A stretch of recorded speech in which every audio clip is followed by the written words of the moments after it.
Hello there, welcome back to Jennie Designs with Paper and this week's episode of Crime and Coloring, where we take an alphabetical journey through the United States and revisit some of the earliest crimes. Before we talk crime, let's talk about the coloring. I purchased this Honeybee Stamp St. Nick stamp set and the coordinating dies, which is not my norm because it's Santa Claus and I love it. And it's a big Santa Claus. It fits like a whole card front. I am going to be stamping this St. Nick on a piece of Neenah Solar White Classic Crest 80-pound cardstock and coloring with Copic markers. I will ink this stamp up with Simon Says Stamp Intense Black ink because it is a Copic friendly ink.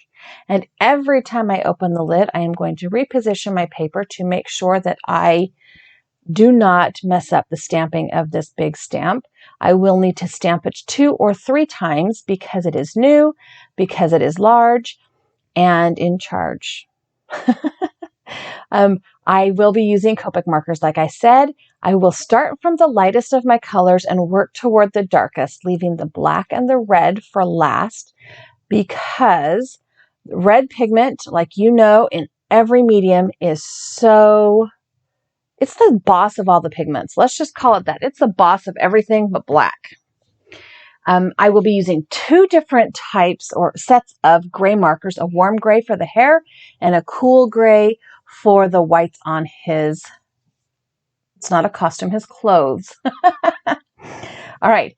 Also, different today in our storytelling, I will actually be reading the story today from the Historical Crime Detective website. 2 reasons. The first reason is that after I had kind of found all of the websites that had the information I wanted to use and compile into one story, I was looking for one more piece of information and I stumbled upon this website and it had already amassed all the information from the other sources and told it in good story form. The second reason I'm going ahead and doing that this week is because I was super busy with other responsibilities this week, and it's already Friday night. This video is not edited or voiced over, and I'm exhausted. I want to have a little bit of downtime tomorrow. So, without further ado, let's talk about our story. Our next stop on our alphabetical journey is the great state of Massachusetts, the Bay State. Massachusetts was granted statehood in 1788 as the 6th state, but in 1629, the Massachusetts Bay Company obtained from King Charles I a charter empowering the company to trade and colonize in New England, making it one of the original colonies.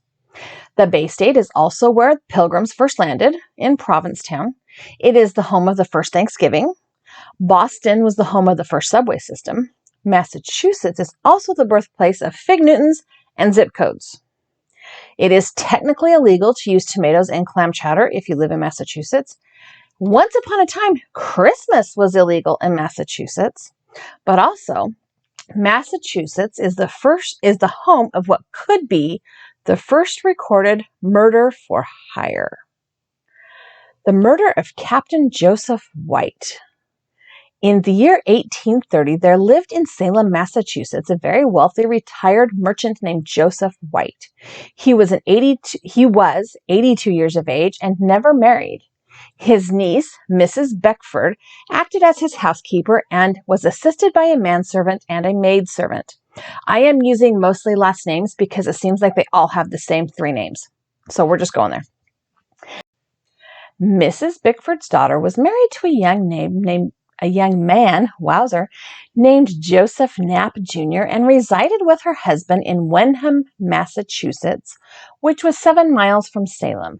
The Knapp family, consisting of the father Joseph Knapp Sr. and his sons Joseph Knapp Jr., John Francis Knapp, they were well-known and highly respected family.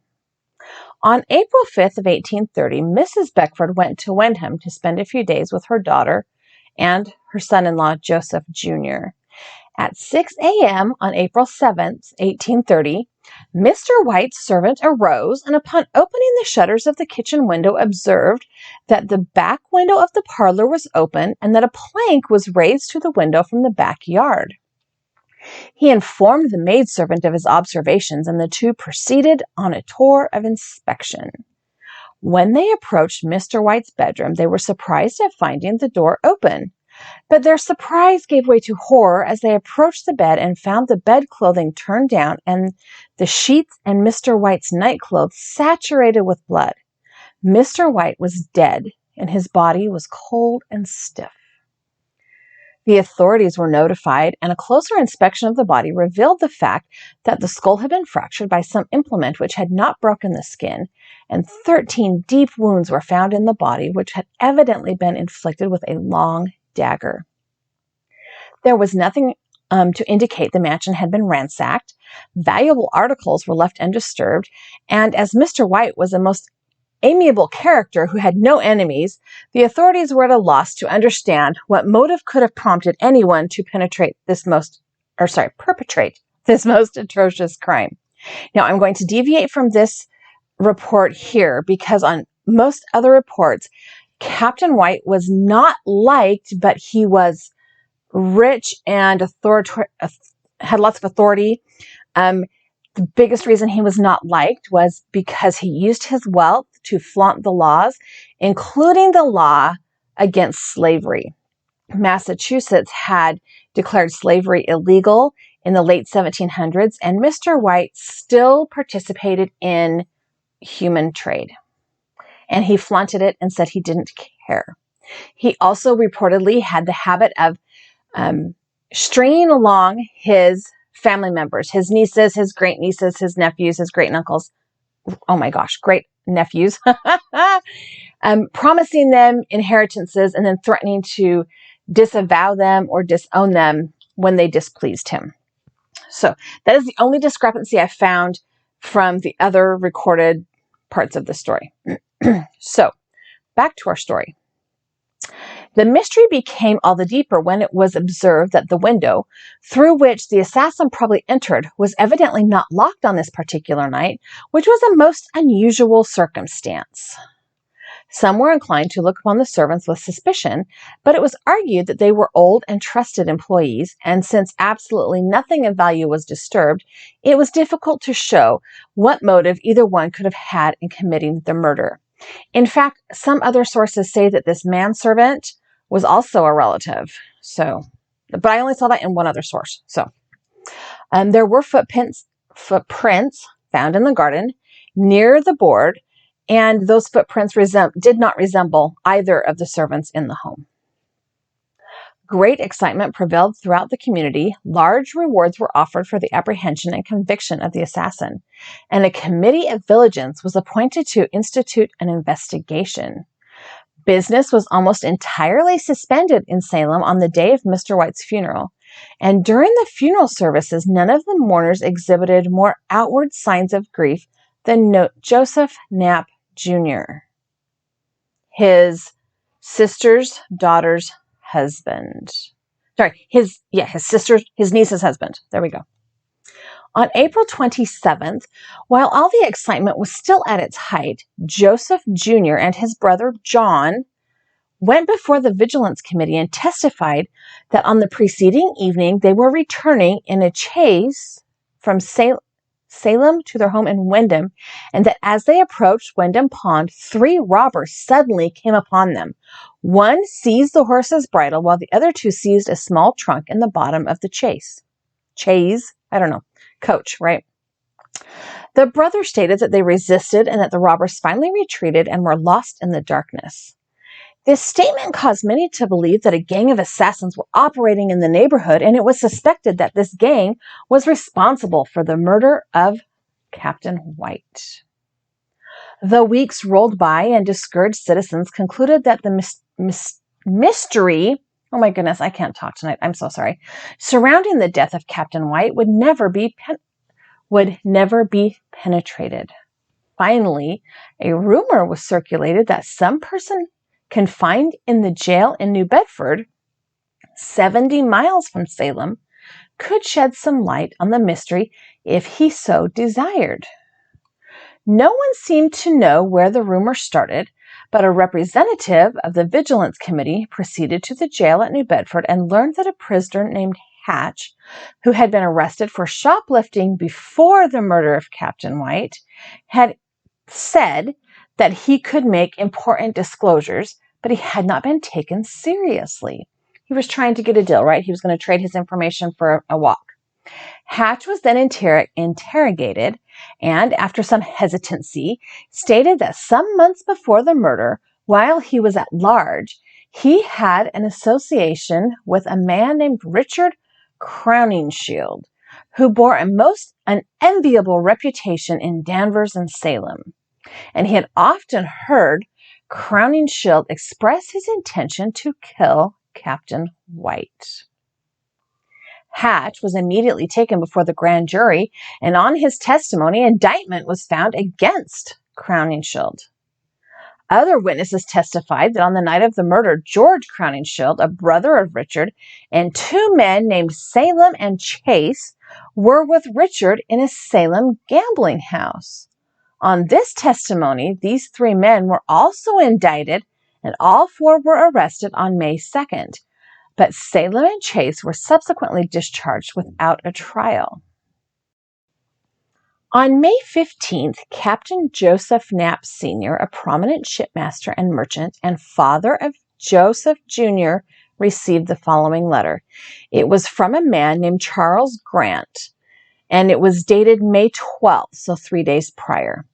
In this letter, Charles Grant asks Joseph Sr. to loan him $350, but he had nothing to put up as collateral or security for this money. He said that he did not have any other place to obtain this money, but it is urgent, and that if he complies, and if Joseph Sr. gives him the money, and if he has it in time, he can invest this and will be able to refund the money with interest over the course of the next 6 months. He then goes on to tell him that it is in Joseph Sr.'s best interest to comply with his request, and that if he chooses not to reply, and not to reply quickly, it will actually ruin him. He says the refusal of which will ruin you. And then he tells him, the letter then goes on to tell Joseph Sr.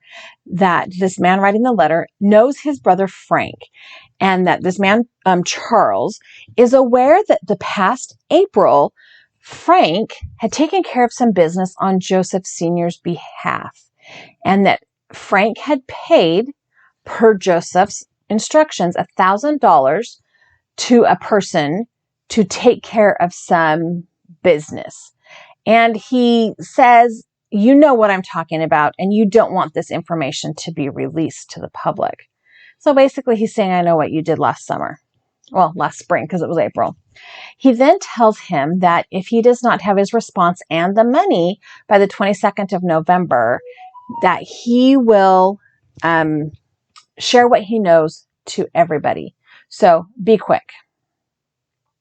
So this letter was kind of an odd thing to Joseph Sr. because he did not know anybody named Charles Grant. One thing to note here is that the second brother, his middle name was Francis. He often went by the nickname of Frank. Just ponder that for a moment, okay? So Joseph Sr. got this message at the time when the entire community was terrorized, and because of Captain White's murder. And Sr. went immediately to his sons to talk to Joseph and John. John is the brother whose middle name is Francis and often went by Frank.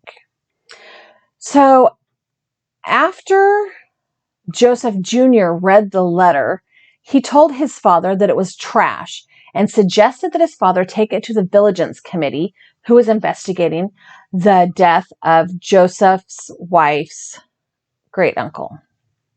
So Joseph Sr. did that. He took the letter to the Vigilance Committee, and it turns out it might have been a bad idea. Okay. Joseph Jr., after hearing about and reading his father's letter, he started making some kind of stupid mistakes. Now, he knew that the letter received by Joseph Sr. was in fact for himself, and that the purpose of writing the letter was either investigation or blackmail. And he wanted to impress upon people that Grant, their letter writer, was some kind of a crank or jokester, and that he was unworthy of being taken seriously.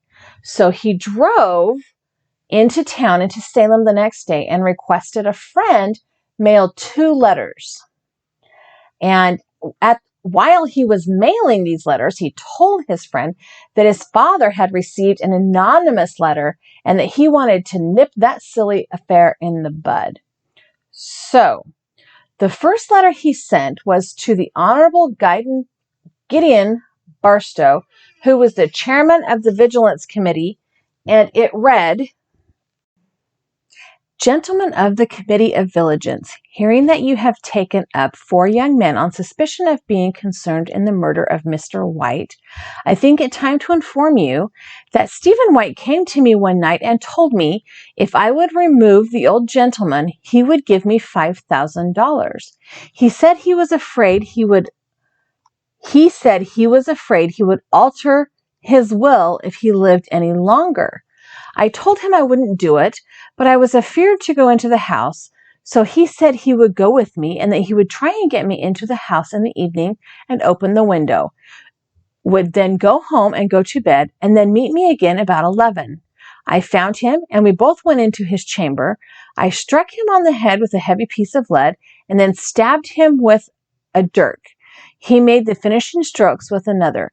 He promised to send me the money the next evening, has not sent it yet, which is the reason I am mentioning this. Yours, etc., Grant." So John Jr. sent a letter and signed it Grant.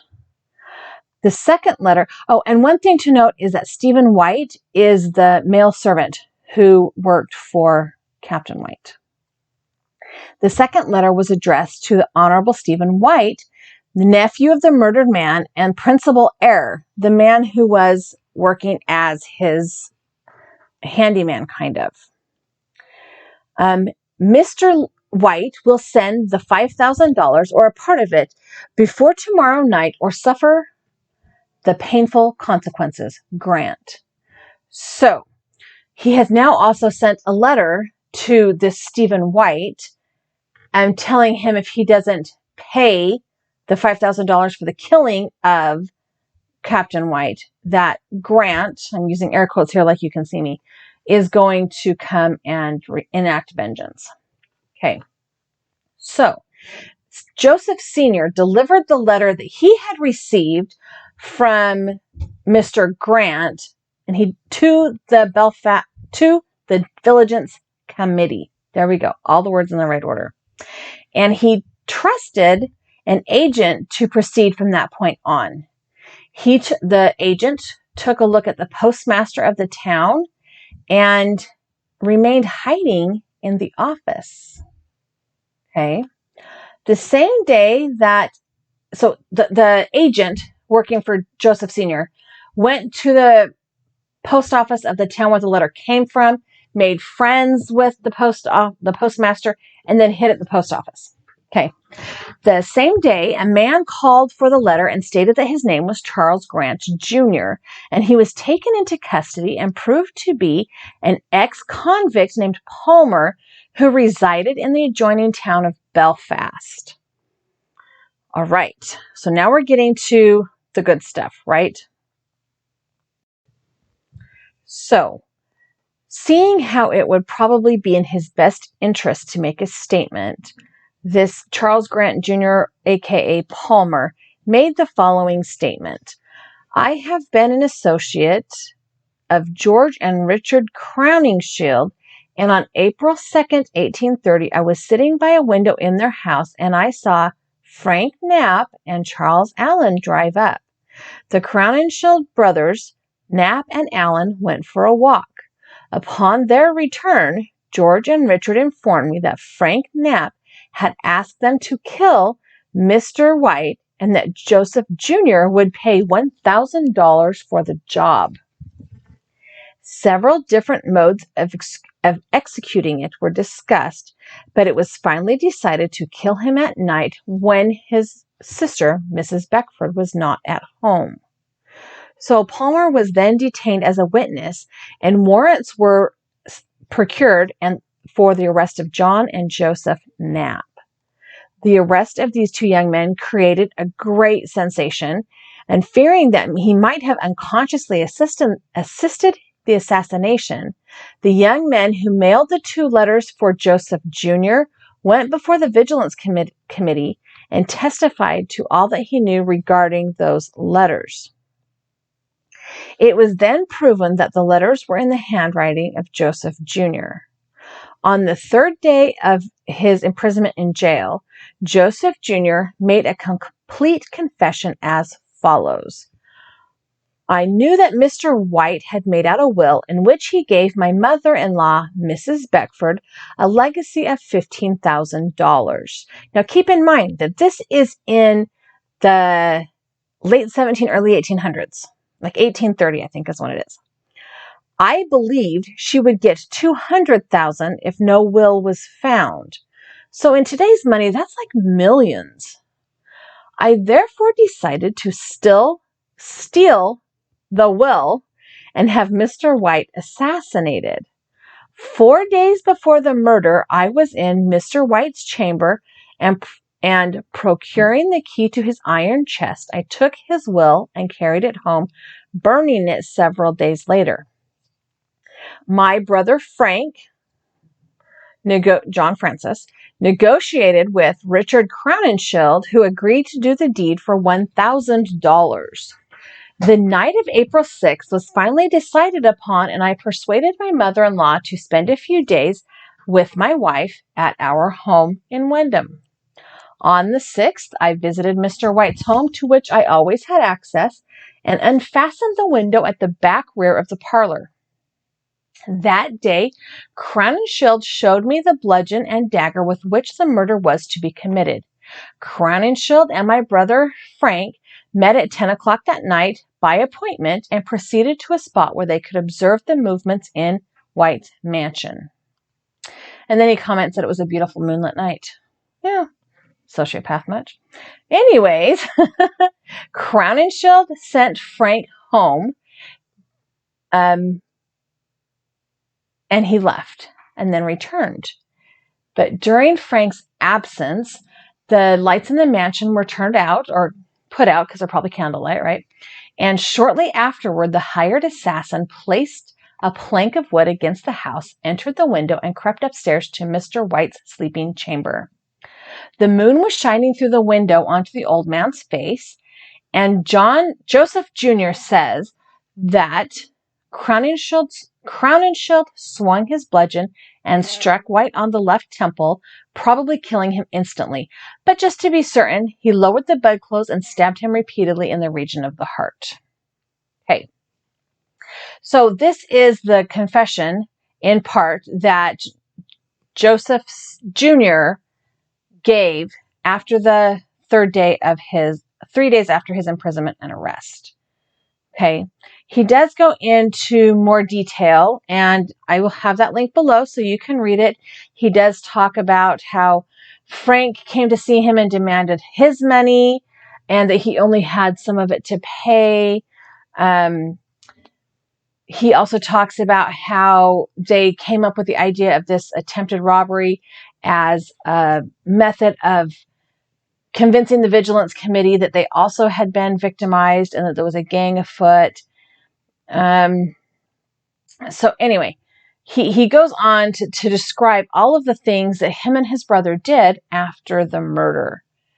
So officers who were at the meeting went into Junior's house and went into Richard Crowningshield's house and found the weapon that Joseph Jr. had described. So, when Palmer, aka Grant, the letter writer, was brought to Salem, he gave the authority some additional information regarding the assassin, Crowninshield. And that information enabled the authorities to actually recover stolen property that Crowninshield had been hiding in his barn. On June 15th, Crowninshield committed suicide by hanging himself on the bars of his cell with a handkerchief. So you would think no big deal, right? Because Joseph Jr. has confessed to him and his brother's involvement in the murder of his wife's great uncle. However, in 1830, the law stated that in order for an accessory to a crime to be tried and convicted, the principal person had to have been convicted first. So Joseph and his brother John, Frank, John aka Frank, obviously had some insight into the law, or why would Joseph Jr. have confessed to this? I don't understand that part. Maybe he just was afraid. I don't know. Anyway, so John, aka Frank, his trial was actually held first, and it began August 20th, 1830. The person assigned as the prosecutor to John, aka Frank's case was none other than Daniel Webster, the great lawyer and statesman from early Massachusetts history. Joseph Jr., aka Frank, was promised immunity if he would testify to the facts for the prosecution, but when called to the stand, refused to testify against his brother. A strong case was made, however, even without his assistance. Before even entering into the discussion of evidence, Mr. Weber had to address the jury, and he talked to them a little bit about, well, his opening statement was, "I am little accustomed, gentlemen, to the part which I am now attempting to perform. Hardly more than once or twice has it happened to me to be concerned on the side of the government in any criminal prosecution whatsoever, and never, until the present occasion, in any case affecting life." So he had most often been a defense attorney, and he rarely had anything to do with criminal matters, which would require a life sentence. He did go on to talk about how he regretted having to show them the evidence and talk to them about this gruesome murder.